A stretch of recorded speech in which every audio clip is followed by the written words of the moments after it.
My New York Times Puzzles update for Tuesday, October the 22nd. Spoiler warning, if you haven't yet solved these, save this, swipe away, and come back. Strands. Big spoiler here.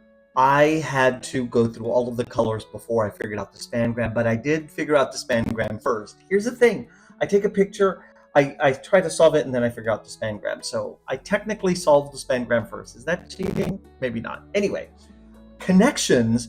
I actually think the blue was purple because the purple was easier to me than the blue, and I kind of put the connections together and then say this is what it is.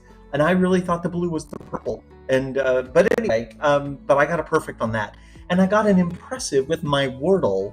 It was in 3. I solved it in 3, and that's always good. So let me know how you did because I want to know.